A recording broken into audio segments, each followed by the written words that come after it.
Bonjour les amis. En regardant de nombreuses structures et objets majestueux, il est difficile de croire que des humains les ont créés. Il est difficile de croire que l'homme ait pu sculpter un superbe temple dans la roche ou inventer un métal totalement inoxydable. On dirait que seuls des non-terrestres auraient pu le faire. Et dans la vidéo d'aujourd'hui, vous verrez des structures et des technologies d'origine extraterrestre que les humains n'auraient pas pu inventer. Qui a construit les pyramides égyptiennes ? La science affirme que des ouvriers professionnels engagés étaient responsables. Les théoriciens pensent qu'une civilisation super avancée inconnue ou même des extraterrestres étaient responsables de la construction. Cela semble fou, mais pourquoi ne pas envisager une telle théorie ? De plus, elle pourrait être indiquée par la pierre sud de Baalbek. En général, Baalbek est une ville ancienne située au Liban et on y trouve de nombreux sites touristiques. Mais c'est la pierre du sud qui est considérée comme le mystère le plus célèbre de tous. Un seul regard suffit pour comprendre que la pierre est énorme. Non, plutôt, elle est colossale. Elle pèse plus de 1000 tonnes et mesure environ 20 mètres de long, 4 mètres de large et 4 mètres de haut. Même à notre époque, il serait incroyablement difficile, voire impossible, de créer un tel mégalithe, sans parler des anciens. Il est difficile de croire qu'à l'époque antique, des personnes aient pu ainsi créer une pierre aussi gigantesque, lourde et lisse sans utiliser d'outils modernes. Il est également difficile de croire qu'une telle pierre ait pu être déplacée, car même avec l'utilisation des dernières technologies, il est impossible de le faire. Cela suggère que la pierre du sud de Baalbek et d'autres structures colossales de la ville libanaise sont l'œuvre de civilisations extraterrestres. Temple de Kailasanath. Que diriez-vous de construire un temple ? Un temple inhabituel qui est construit sur le sol, mais un temple taillé dans la pierre. Le plus étonnant de ces temples est le Kailasanath, qui se trouve dans le village d'Ellora. Kailasanath est considéré comme l'une des plus grandes structures monolithiques du monde entier. Il a été entièrement sculpté dans un rocher basaltique monolithique et solitaire. C'est-à-dire qu'un complexe de temples aussi massif a été littéralement créé à partir de la roche. L'échelle d'ailleurs est étonnante. La longueur du temple est de 55 mètres, la largeur de 36 mètres et la superficie de la surface occupée est de 1980 mètres carrés. L'échelle incroyable ainsi que le travail stupéfiant de la pierre exécuté avec une précision filigrane donne à réfléchir. Les scientifiques disent que la construction du temple a pris environ 100 ans.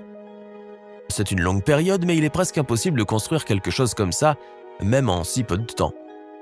De nombreuses personnes font remarquer qu'il est irréaliste de recréer Kailasanath, même de nos jours en utilisant des excavatrices rotatives et d'autres moyens modernes. Il est également irréaliste de travailler la pierre avec une telle précision que les colonnes et les autres éléments du temple se distinguent par un motif, une ornementation et un lissage unique. Il n'y a qu'une seule possibilité, même si elle est exaspérante.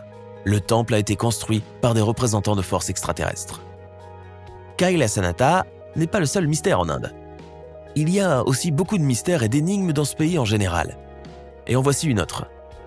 Pilier de fer de Delhi. Il a été érigé en 415 AD en l'honneur du roi Chandragupta II. Ce pilier de fer ne semble pas inhabituel. Il l'est à l'exception d'un seul, mais il ne rouille pas du tout. Le pilier est resté debout pendant plus de 1000 ans et demi et n'a jamais rouillé une seule fois. C'est incroyable si l'on considère qu'aujourd'hui encore, nous ne disposons pas de la technologie nécessaire pour protéger totalement un objet de la corrosion pendant une période aussi longue. Mais alors, comment les anciens Indiens ont-ils pu créer un tel chef-d'œuvre ? La science pense que les propriétés anticorrosives de la colonne sont dues aux conditions climatiques, au traitement et à la structure de la colonne, ainsi qu'à un mélange de certains métaux qui modifient les propriétés physiques du fer et empêchent la formation de rouille. Cela semble logique, mais on ne sait pas exactement quelles sont les propriétés qui protègent la colonne de la corrosion, et pourquoi les scientifiques ne sont pas parvenus à les identifier précisément. De nombreuses personnes pensent que le secret de la colonne peut s'expliquer de deux façons. Soit les anciens Indiens ont créé par miracle un matériau combiné qui résiste à la rouille, soit la colonne a été créée par des forces extraterrestres. Kumbhe Mayo. Il existe de nombreux aqueducs intéressants dans le monde, mais Kumbhe Mayo est probablement le plus inhabituel et le plus mystérieux de tous. L'aqueduc, qui fait 8 km de long, est attribué aux Incas. La science pense que les Incas l'ont construit il y a environ 3500 ans. Et le plus frappant, c'est que tout obstacle sur le chemin de cet aqueduc a simplement été ignoré. En d'autres termes, l'aqueduc traverse par endroits de gros rochers. Mais comment cela est-il possible? Comment a-t-il été possible de construire un aqueduc de 8 km de long traversant les falaises sur plusieurs mètres? Comment les anciens ont-ils pu créer une telle chose avec des outils primitifs? De nombreux théoriciens pensent qu'il n'y a aucun moyen.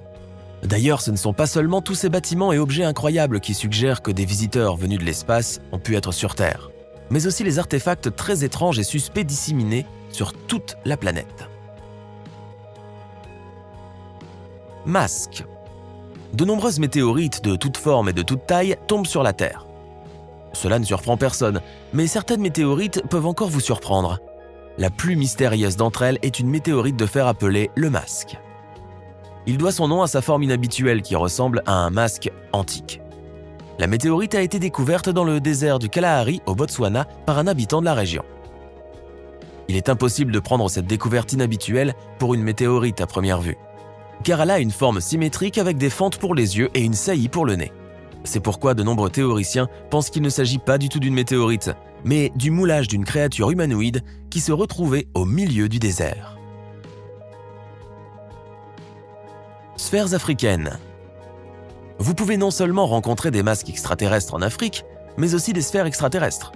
Ces sphères ondulées inhabituelles ont été découvertes pour la première fois par des mineurs en Afrique du Sud, il y a plusieurs dizaines d'années. Et depuis, les travailleurs en trouvent régulièrement. Les sphères ont une structure variable. Elles sont uniformes et composées d'un alliage inconnu de la science moderne.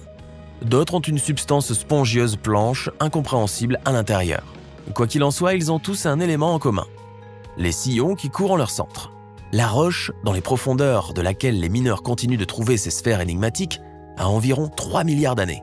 Il est donc impossible que l'homme ait créé ces sphères. En outre, la composition exacte des sphères est inconnue.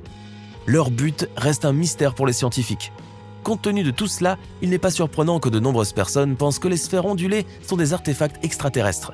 Et bien que cela semble fou, c'est logique. Disque de Phaistos. Bien que le disque de Phaistos ait été découvert en 1908, il reste encore aujourd'hui une énigme pour les chercheurs. Découvert sur l'île de Crète, le disque est un intéressant monument d'écriture. Le disque en terre cuite d'environ 15 cm de diamètre contient 241 mots composés de 45 symboles individuels disposés en spirale. Les scientifiques pensent que le disque pourrait avoir appartenu à la culture minoenne, du milieu ou de la fin de l'âge du bronze, ce qui signifie qu'il pourrait bien avoir été fabriqué vers 1700 avant Jésus-Christ. Tout cela est bien beau, mais il y a quelques nuances. Premièrement, l'argile utilisée pour le disque n'est pas commune en Crète. Deuxièmement, l'écriture sur le disque n'est liée à aucune des langues locales. Et troisièmement, l'écriture elle-même reste un mystère. La véritable fonction du disque Phaistos reste donc inconnue. Certains pensent qu'il a pu être utilisé pour la musique. D'autres croient qu'il s'agit d'un ancien calendrier. Et d'autres encore qu'il s'agit d'une machine à écrire. Mes amis, c'est tout pour aujourd'hui. Écrivez dans les commentaires si vous croyez à la technologie et aux artefacts extraterrestres. Likez, abonnez-vous à la chaîne et à bientôt!